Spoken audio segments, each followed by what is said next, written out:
Ô Esprit de Dieu,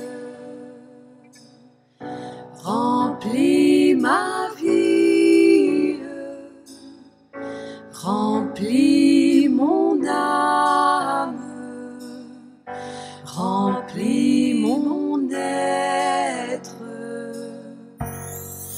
Ô Esprit de Dieu, remplis ma vie, remplis mon âme. C'est une petite introduction, un petit enseignement très bref avec un texte pour déjà nous préparer à cette belle, à ce beau message de l'évangile d'aujourd'hui dans Luc 10, 42, Marthe et Marie.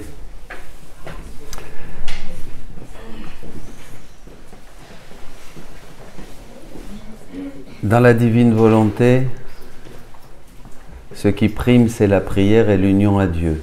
Donc il faut garder à l'horizon chacun ce désir de devenir une âme intérieure, une âme de prière. C'est très important. Une âme de prière, une âme intérieure, qui cherche Dieu et qui s'éloigne de tout ce qui peut nous distraire de Dieu.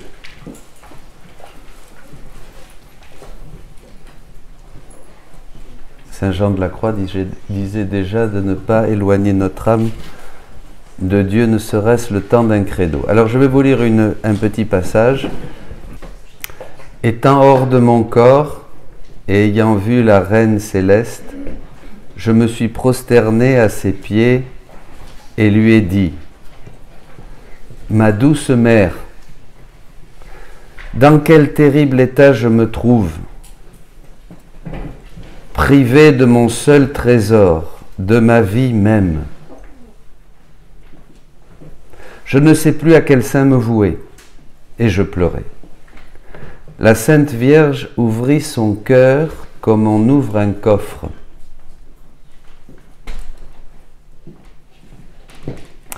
Elle y prit bébé Jésus et me le donna en disant, là vous pouvez penser que c'est à vous que la Sainte Vierge fait ça. Tout ce que Dieu fait à Louisa, il veut nous, et la Sainte Vierge, il veut nous le faire à nous. Donc voilà, Marie vous ouvre son cœur, elle prend le bébé Jésus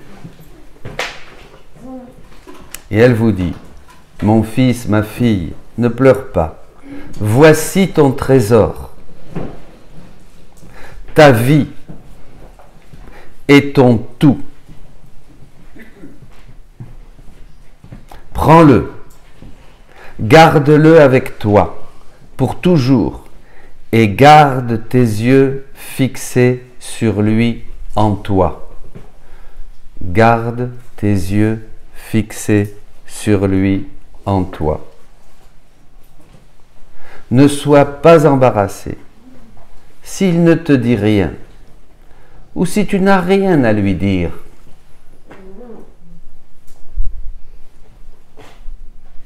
Garde seulement tes yeux fixés sur lui en toi et tu entendras tout, feras tout et satisferas pour tous. C'est là la beauté de la vie intérieure d'une âme. Elle n'a ni à parler, ni besoin d'instruction. Rien d'extérieur ne l'attire ou la dérange. Tout ce qui l'attire, tous ses biens sont en dedans d'elle. En regardant simplement Jésus en elle, elle comprend tout et fait tout. En agissant ainsi, tu monteras jusqu'au sommet du calvaire où tu verras Jésus, non pas comme un enfant, mais comme le crucifié, et tu resteras là avec lui.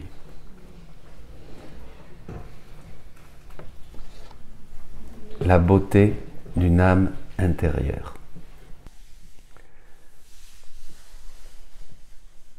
Alors hier, qu'est-ce que nous avons vu pour terminer? Le grand mal, c'est qu'on pense, on a une idée, on a l'idée que Dieu est loin de nous.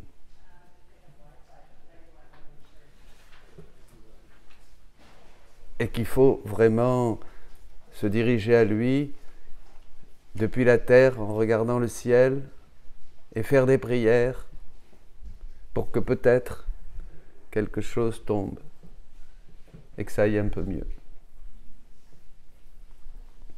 Oui. Et ça, on a cette idée. Et en fait, Dieu est omniprésent partout, mais très présent à nous-mêmes. Il est en nous. Jésus est en nous dans tout ce que nous sommes, des pieds, des ongles des pieds jusqu'au sommet de la tête. Il est là. Il est en nous. C'est lui qui nous fait bouger. C'est lui qui nous fait marcher. C'est lui qui nous donne le mouvement, tous les mouvements, toutes les pulsions, tout ce qu'on peut faire, tourner la tête, vous parler. Il est là. Il est là dans ma volonté, dans mon intelligence et dans ma mémoire qui sont reliés au Père, au Fils et au Saint-Esprit dans la Trinité, dit Jésus, il explique ça. Ma volonté devrait s'unir plus à la volonté du Père pour partager tout ce qu'il a me donné. Mon intelligence devrait s'unir plus à la sagesse du Fils pour recevoir toutes ces lumières et ma mémoire se remplir du souvenir de Dieu pour être toujours plus enflammé d'amour pour mon Dieu, l'aimer toujours davantage, entrer de plus en plus profondément en Dieu, en répétant mes actes dans la divine volonté, en répétant mes actes dans la divine volonté, en faisant tout pour la gloire de Dieu, que je mange, que je dorme, que je marche, que je travaille, faites tout pour la gloire de Dieu. Vous voyez, plus l'amour de Dieu augmente, plus dans tout ce que nous faisons, nous le mettons comme finalité, et nous le mettons aussi comme principe. Vous voyez, voilà, et ce Dieu qui est en moi à ce moment-là est heureux. Dès que je lui impose ma volonté, il est crucifié, il devient esclave de ma volonté. Vous comprenez? Dès que par contre je vis dans sa volonté, il reçoit mon amour, il reçoit mon cœur et il me donne le sien. Je le soulage, je le console. Soyez attentifs, voyez ce texte que nous avons vu, tout attentif à Dieu, au bébé Jésus en nous. C'est tout ce qu'il faut faire. Vous êtes à la cuisine, vous épluchez les pommes de terre, vous faites ceci, vous faites la vaisselle, pour les dames, rentrent vos enfants, vos petits-enfants, ils crient, ils jouent, vous les regardez avec l'amour de Dieu, vous vous occupez d'eux, vous restez attentifs à Jésus en vous, voilà, vous les accueillez comme Jésus. Vous allez au travail, messieurs, vous êtes dans une réunion d'amis, on ne parle pas de Dieu, vous êtes attentifs à Jésus en vous. Vous regardez vos amis avec les yeux de Jésus, vous réparez s'il y a des gros mots, s'il y a des bêtises, s'il y a des choses et des propos qui sont éloignés de tout ce qui est spirituel, voilà. Vous êtes tout le temps attentif, tiens là il veut que je répare, tiens là il veut que je regarde, tiens là il m'inspire cette parole, tiens ceci. Vous voyez, vous vivez à partir de ce centre qui est en vous, qui est celui qui vous donne la vie, le mouvement, l'être, qui vous donne tout, donc vous ne pouvez pas le laisser. Vous comprenez? Ben oui, c'est ridicule, c'est bête. Et c'est ça, avant c'était comme ça. Donc voilà, je vis attentif au Seigneur. Donc automatiquement, plus vous allez être en Dieu, Jésus dit ça aussi ça à Louisa, au début, dans les premiers volumes, que à ce moment-là, comme vous êtes à l'intérieur avec lui, vous voyez tout, vous comprenez, vous savez ce qui vient du monde, ce qui vient de l'esprit, ce qui vient du démon, ce qui vient de la chair. Vous avez le discernement parce que vous êtes en Dieu. Si vous sortez de ce centre qui est Dieu, en perdant cette attention continuelle à ce que veut, désire, fait, regarde, aime Jésus en vous, à ce moment-là, vous entrez dans l'essence, vous entrez dans l'agitation, vous entrez dans le trouble, et là, je veux ceci, je veux cela, ça me préoccupe, ça j'angoisse, celui-là m'a fait ceci, celui-là m'a fait cela, ça y est, c'est foutu. Vous êtes dans la chair, et la chair produit la chair. Hein? Et Jésus le dit bien, hein, la chair ne sert à rien. Là, vous vous agitez, et à force de s'agiter comme ça, vous devenez malade. Et oui, c'est même là que se génèrent les pathologies, les névroses. On est tous un peu névrosés, hein. Ne vous inquiétez pas. Moi, le premier qui vous parle. Ben oui, mais ma névrose, jamais dans le Seigneur. C'est le meilleur anxiolytique, hein. C'est le meilleur médicament, c'est Jésus. Non, voyez ce que je veux dire. Mais si on restait ce qu'on devrait faire, si on restait fixé en Dieu sur ses besoins, vous vous rappelez, c'est un échange de vie. Donc, il s'occupe de ma vie, moi je m'occupe de la sienne. Je ne m'occupe pas tellement du monde extérieur, je m'occupe du monde extérieur à partir de ce qu'il me dit de faire, de dire, de regarder. Mon centre, c'est Dieu.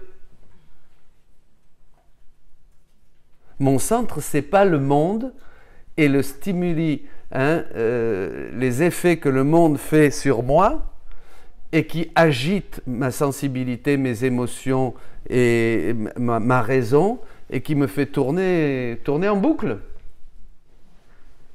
Mon centre, c'est Dieu.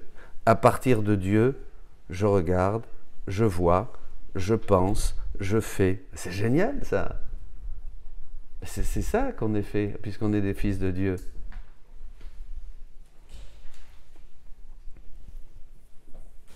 Et peu importe le monde. Peu importe s'ils ne sont pas d'accord. Peu importe si on m'ennuie avec quelque chose.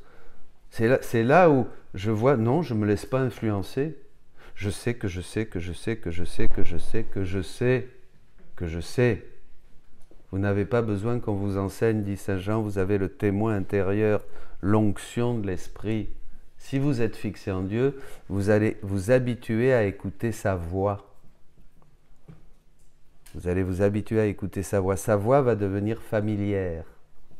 Vous allez le reconnaître tout de suite. Comprenez ? Pourquoi je vous dis ça ? Parce que c'est que du bonheur.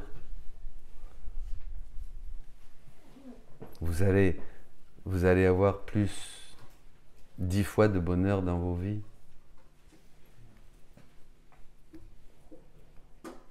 C'est ce que je vous disais hier. Dès qu'on sort de ça, on angoisse, on déprime.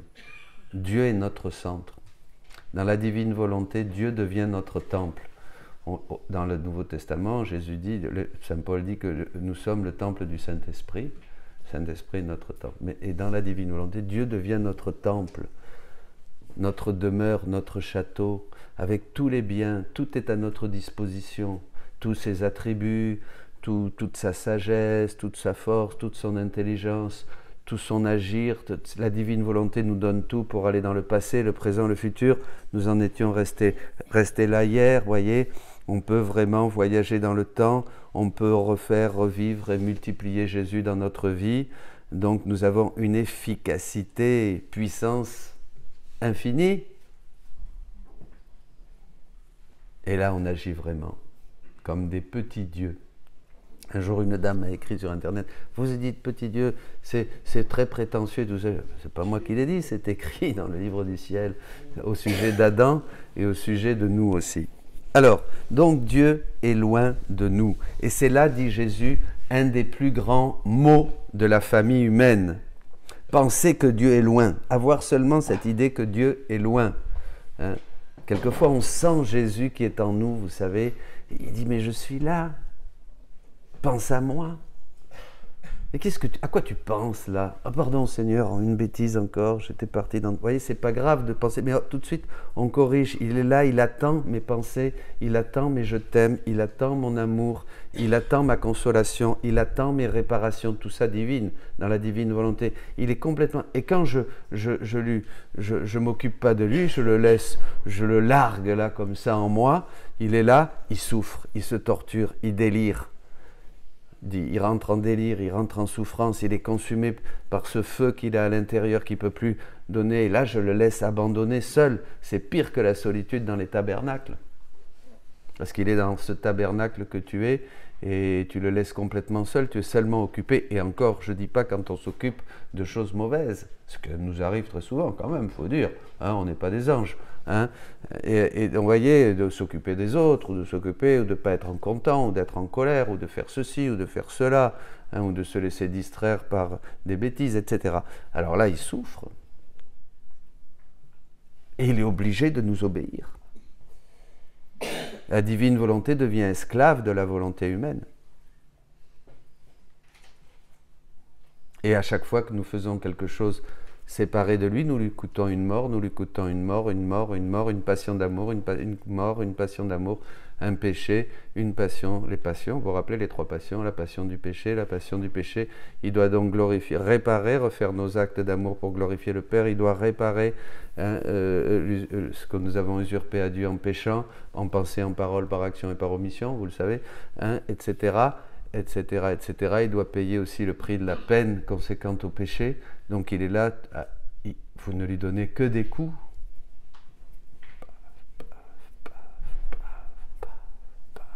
Et après on est content, on va à la messe, on dit oh, moi j'aime Jésus. Non mais vous voyez l'incongruence? Mais attendez, c'est pour ça, dans la divine volonté, dit Jésus, ce sont les yeux de l'âme.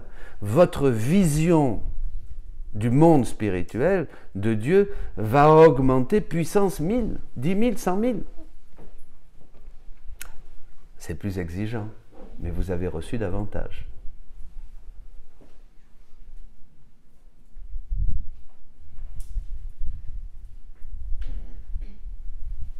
Ben, c'est comme une vie de couple. Il y a des couples parmi nous. Ben, c'est pareil. Vous vivez en couple. Maintenant, vous êtes tous mariés à Jésus. Vivre en couple, c'est exigeant. Du matin jusqu'au soir, t'as l'autre sur le poil. Il faut le supporter, la supporter. Il y a des bons moments, mais ils se tiennent par le cou, c'est bien. Bon, ça, il y a des bons moments. Hein, mais il y a des moments aussi, je cours, je t'évite. Pas vrai, hein? Eh oui, c'est normal. Mais avec Jésus, il n'y a pratiquement que des bons moments. Et quand je t'évite, c'est toujours lui qui a raison. Alors, c'est bien. Ben oui. Et c'est toujours nous qui devons revenir et demander pardon. Ben, Louisa lui a fait la tête. Hein. Quelquefois 2 jours. Bon, c'était gentil, à sa manière. Donc, vous voyez, il est en nous, il est là, il est dans notre sang, il a tout tissé, parce que son amour, la divine volonté, a tout tissé en nous, le corps, les nerfs, tout ça, la pulsion, la vie, le mouvement, la pensée, la grâce aussi, la grâce du baptême qui est là, il est tout en nous. C'est un truc, je dirais, c'est un truc de fou. Ça, vous le savez, pensez aux autres. Quand vous allez en ville, vous les voyez sauter, danser, vous les voyez à la plage, à genoux. Quand je vais à la maison, là, je descends, je vais nager, et je vois tous ces gens-là qui jouent, ces familles qui sont là, les enfants qui s'amusent, ils sont dans l'eau que leur donne le Seigneur sous le soleil, que leur donne le Seigneur sur ce sable si beau que leur donne le Seigneur, avec ces enfants que le Seigneur leur a donné, avec cet amour que Dieu leur a donné. Ils sont là, ils barbotent, ils nagent, ils se bronzent, enfin tout ce que vous voulez, ils s'amusent. Ils ne savent même pas que Dieu est là, partout. Ça me déprime. Et non, si, ça me rend, je suis là, j'ai l'impression, on voit comme des petites marionnettes qui sautent, qui dansent, tout ça. S'ils savaient que Dieu est en eux et qu'ils souffrent et qu'il est là, abandonné. Et il dit même que quand on n'est pas dans la divine volonté, enfin, quand on ne connaît pas Dieu, parce que si, quand on est bon chrétien et tout ça, il nous prête la création. Elle nous est prêtée. pour jouer, pour monter, pour faire du ski, pour aller faire du bateau, pour aller à la pêche. Il nous la prête et on rend grâce. Vous me suivez là? Mais quand on n'est pas du tout en Dieu, on vole. Vous saviez ça? Il le dit, on le vole. C'est-à-dire, on le vole, c'est comme moi, si je rentre chez toi, tu ne me connais pas, j'arrive, j'ouvre le frigo, je prends du saucisson, du fromage et tout ça, je me fais un sandwich. Et qu'est-ce que vous faites ici? Quoi? Je vois pas. Après, je sors dehors, je me déshabille, et puis, je me baigne dans ta piscine. Mais il se met dans la piscine. Et je fais comme ça, et puis après, je vois quelques billets de 100 € là qui traînent. Ouais, ben, tiens, je prends, je dis merci de ce soir. Et je m'en vais. Vous voyez? Eh bien, bon, on fait ça quand ceux qui n'ont pas Dieu. Ceux qui sont bons chrétiens, là, Jésus tolère et il prête. Mais ça ne vous appartient pas. La création m'appartient que si je suis dans la divine volonté. Elle est même un membre de ce que je suis. Hein? La création m'appartient de droit. Quand vous êtes dans la divine volonté, automatiquement, puisque vous êtes fondu en Dieu, fusionné en Dieu dans son acte unique éternel, donc vous avez tout, donc la création vous appartient. Comme la Vierge Marie vous appartient, comme les anges vous appartiennent, comme les saints vous appartiennent, comme les mystères du Christ vous appartiennent, comme tout vous appartient. Et donc la création vous appartient de droit. C'est à vous. J'aime bien quelquefois aller à la montagne ou aller à la plage, et puis bon, je vois les gens, je dis Seigneur miséricorde pour eux, ils ne savent pas que tout ça, ils te piquent tes trucs, ils te rendent même pas grâce et tout ça, et moi je suis là, je dis, et tout ça c'est à moi, merci papa. C'est à moi le ciel, à moi, tout est à moi, tout est pour moi. Il y a une très belle prière de Saint Jean de la Croix, l'âme énamourée, hein, il dit le ciel est à moi, la terre, la lune, tout ça, les saints sont à moi, la Vierge est à moi, le Christ est à moi, tout est à moi, hein, dit Saint Jean de la Croix. C'était déjà le précurseur de la divine volonté. Donc vous voyez, alors plus vous allez vivre dans la divine volonté, plus vous allez prendre conscience que vous êtes constamment en présence de Dieu qui vous regarde, qui ne vous lâche jamais du regard, hein, comme une maman avec son petit, plus vous allez faire pareil, être attentif à ce Jésus qui est en vous, et plus vous allez donc grandir dans l'amour de Dieu. Ça va ensemble, amour et volonté. Mon amour et ma volonté sont ensemble, vont ensemble. Plus vous allez grandir dans l'amour de Dieu, voyez. Bon. Ben oui, pour beaucoup, même pour des catholiques, Jésus est un héros national qui s'est immolé pour une bonne cause, le salut du genre humain. Il y a 2000 ans, ils vont aller à la messe, ils vont aller au jeudi saint, vendredi saint, au chemin de croix, hein, peut-être à l'office de la croix qui suit, mais ce n'est pas cela. Il a dû refaire un par un tous les actes de toute la famille humaine. Alors, lui coûtez pas trop de morts maintenant. Hein? Économisez-en quelques-unes. Ah, c'est terrible, je dis, ah là là, Jésus, là, tu as dû refaire cet acte-là. Parce que ce n'était pas fait dans ta divine volonté. Vous voyez? On répare, il faut tout de suite réparer. On répare, on demande pardon, on répare. Voilà, même pour un bon chrétien, il faut réaliser combien Dieu... Parce que l'amour est unitif, l'amour unit, vous voyez. Nous, on divise, on répartit en 1000 morceaux, mais en fait, l'amour est un, l'amour nous unit. Si on s'aime tous ensemble, on est unis. Dans une famille où règne l'amour, on est unis. Dans un groupe d'amis où règne l'amour, dans une communauté où règne l'amour, on est unis. On est unis parce que l'amour, tant Dieu est un, Père, Fils et Saint-Esprit, 3 personnes, un seul Dieu, ils sont unis ou désunis? Où le Père pense une chose, le Fils n'est pas d'accord et le Saint-Esprit râle et se met dans son coin. Hein? Mais non! Ils ont une seule volonté, une même intelligence, un même désir, tout en commun. Voyez? Et nous, comme des êtres à l'image et à la ressemblance de Dieu, on tend à ça.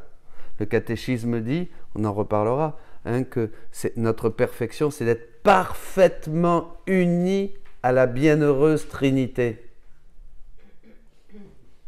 Pour qu'ils soient un, comme nous sommes un. Père, toi en moi en eux. Vous voyez, l'amour uni. Quand vous sentez que que ça se crêpe le chignon dans une entreprise, dans un mouvement, dans une paroisse, dans une communauté, c'est pas bon. C'est pas bon. Même quand ça discute trop. Faites attention à ça. On discute, la multiplication des réunions, des machins, où on discute, on se prend la tête pour des problèmes. C'est pas bon. C'est pas bon. C'est pas bon.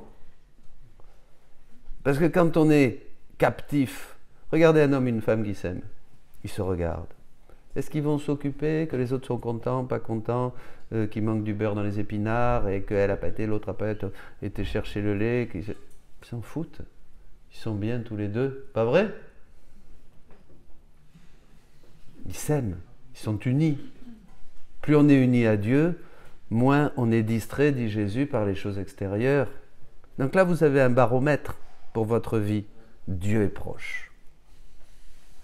Il faut une grâce spéciale pour réaliser combien Dieu est proche en nous, autour de nous. On est immergé dans le divin, immergé dans le divin, à l'extérieur et à l'intérieur. Pour que l'amour soit complet, dit Jésus, il doit être à l'intérieur et à l'extérieur. Comme l'amour de Dieu est absolument complet, pense que tu es absolument immergé dans le divin. Toute la création t'entoure, la chaleur, le vent là, qui souffle sur moi, qui me rafraîchit, c'est Papa Dieu qui me dit, mais continue à parler, je te rafraîchis de mon Esprit Saint, c'est bien ce que tu dis, merci Papa. Vous voyez, etc. Mais non, mais tout est parole de Dieu, et à l'intérieur, il est là. Vivez comme ça. C'est simple. Ah mais c'est très simple. Comme dit Jésus à Louisa, vous n'avez même pas besoin d'aller à l'église pour prier là. Il dit, mais parce qu'elle râlait un jour, elle dit, voilà, on expose le Saint-Sacrement, et moi je suis clouée au lit. Elle se plaignait, tout ça, et Jésus dit, alors, quand on expose le Saint-Sacrement à l'église, c'est toi qui dois te déplacer. Et moi, dans ma divine volonté, t'as pas à te déplacer, je suis là. Qui c'est qui m'adore dans le soleil? Dans le soleil, il y a la divine volonté qui donne lumière, chaleur, qui donne tout au soleil. Vous êtes d'accord avec moi? Il est là, vous pouvez dire je t'aime. Dans l'hostie consacrée, qui c'est qui est là, qui a consacré l'hostie? La divine volonté, avec un prêtre. Bon, on en reparlera, mais c'est la divine volonté qui est là. C'est la même? Là, c'est le corps de Jésus. La divine volonté a fait le corps de Jésus. Le sang, l'âme et la divinité, tout ça, sa vie. Mais la divine volonté est aussi dans la nature et dans le soleil. Et je peux mettre mon je t'aime là, je peux mettre mon je t'aime là. Ou je peux aller dans la divine volonté au pied du tabernacle. Ou tout simplement, je me souviens, je voyageais avec un prêtre argentin. Et il me dit, quand je survole une ville, on allait prêcher ensemble à Los Angeles, où on en revenait. Et alors, il me disait, un saint homme, et il me disait... Quand je passe devant une ville, je rejoins tous les lieux où Jésus est exposé dans le Saint-Sacrement et je l'adore. C'est beau, hein? Et vous pouvez faire ça quand vous voulez. On peut aller maintenant là où le Seigneur est exposé dans telle et telle église de cette belle région et puis être en adoration et dire Seigneur, je suis là et je t'adore dans ta volonté. Je t'adore avec ta divine volonté, c'est-à-dire parfaitement, une parfaite adoration. Et je répare pour tous ceux qui entrent dans l'église et qui t'adorent avec intérêt pour demander quelque chose qui n'est pas selon ta volonté, pour se replier sur eux-mêmes et pleurer, etc. Vous voyez, toutes les fausses prières, toutes les prières intéressées, tout ce qui est trop humain dans nos prières et dans notre manière d'aller vers Dieu, je répare pour tous ces gens. Moi, je t'adore dans ta divine volonté. Et je fais ça, vous pouvez faire ça, vous voyez, ça c'est une ronde pour toutes les églises où le Seigneur est présent dans le tabernacle à Vannes, mais en France, mais aussi en Amérique du Sud, dans le monde entier. Vous pouvez maintenant réparer, si vous voulez, pour aussi les lieux mauvais, les lieux méchants où vivent ceux qui ont volé l'hostie. Et pour les hosties profanées, vous pouvez réparer Jésus et le consoler pour tous ceux qui vont faire des rites sataniques et utiliser l'hostie, parce que le diable sait très bien que dans l'hostie c'est Jésus, c'est Dieu, donc c'est pour ça que les satanistes volent des hosties, évidemment, ils savent que c'est Dieu, voyez. Nous les cathos, on n'y croit pas, que c'est la présence réelle, mais eux ils y croient, hein. Sinon ils ne voleraient pas d'hostie, ben évidemment, ils ne voleraient pas d'hostie, ils iraient chercher, je sais pas moi, un chapeau de plumes, hein. Voyez. Eh bien, allez dans ces églises, mettez-vous devant le tabernacle. Tout ça, vous pouvez le faire dans la divine volonté, vous pouvez consoler Jésus partout. Voilà, on l'a fait, vous pouvez le refaire après, tout ce que vous voulez.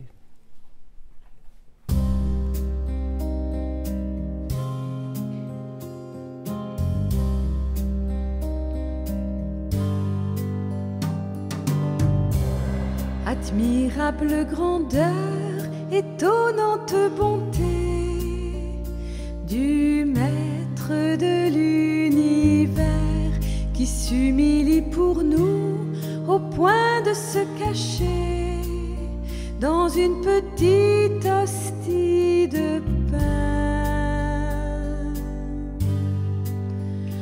Regardez l'humilité de Dieu, regardez l'humilité de Dieu, regardez l'humilité de Dieu et faites-lui hommage de vos vies. Faites-vous tout petit, vous aussi devant Dieu, pour être élevé par lui.